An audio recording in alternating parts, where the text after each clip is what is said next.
ماجد بجانب نصر راح نتكلم عن القصة هذه، لكن نتكلم عن اليوم نجران والمستوى اللي قدمه، يعني دليل على أن النجران يسير في الطريق الصحيح، مستويات في رتم مرتفع في كل مباراة.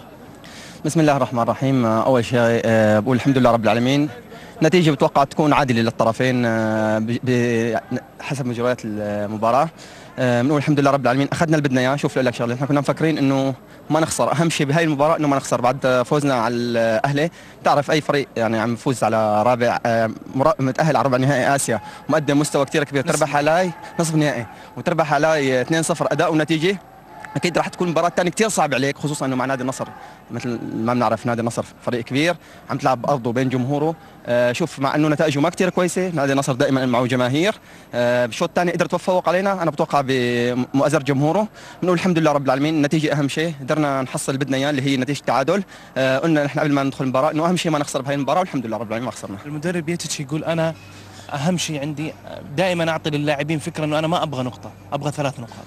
هلا اكيد اي مدرب بيطمح ل3 نقاط، قلت لك هو له تكتيكه الخاص، يعني هو قبل المباراه بقول لنا انتم لا تخافوا العبوا والنتيجه انا بتحملها، اكيد هذا الشيء بيعطي ثقه للاعبين، واكيد بقول انا بدي اسعى للفوز ما بدي العب للتعادل. ولكن نحن مثل ما قلت لك، يعني انت كتكتيك فريق قلت لك انه نحن كلاعبين بين بعضنا انه نزلنا اهم شيء ما نخسر. اذا جبت الرباحه على نادي النصر اكيد شيء كثير كويس، ما جبت الرباحه انه ما تخسر.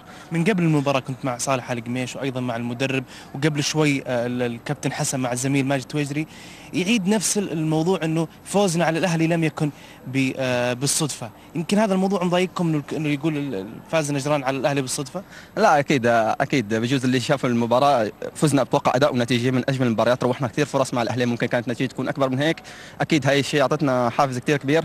قبل كنا مقدمين مباراه كمان مع الفتح برضه بين جمهوره، كنا قريبين جدا من الفوز، ما تحقق الفوز. اكيد يعني مثل ما قلت لك انت في تطور مستمر نادي نجران، بجوز اول موسم ما كان على المستوى المرموق، عملوا معي مقابله قلت له انه نحن الوضع البدني تبعنا لسه ما كنا جاهزين، الحمد لله رب العالمين راح تشوفونا بالايام القادمه، والحمد لله رب العالمين لحد الان خطوات كويسه ان شاء الله. جهاد ثاني موسم مستوى كبير يقدمه مع نجران. الحمد لله رب العالمين، اكيد راح يعطي كل شيء عنده. جهاد الحسين قدم لنادي نجران لانه نادي نجران بالساهل، هو احتضنه نادي نجران، قدم له اي شيء بيطلبه، وان شاء الله انا راح اقدم كل شيء لنادي نجران. ومشان الكنزه، هاي كنزه اخي عبده عطيف، بدنا هذا انا المباراه بدنا انا وياه بعد المباراه. اخي عبده دائما انا وياه في تواصل، لاعب كبير عبده، ان شاء الله يعني بنلاقيه ان شاء الله بيرجع المنتخب، بيرجع لاموره الطبيعيه ان شاء الله. شكرا جهاد حسين لاعب نادي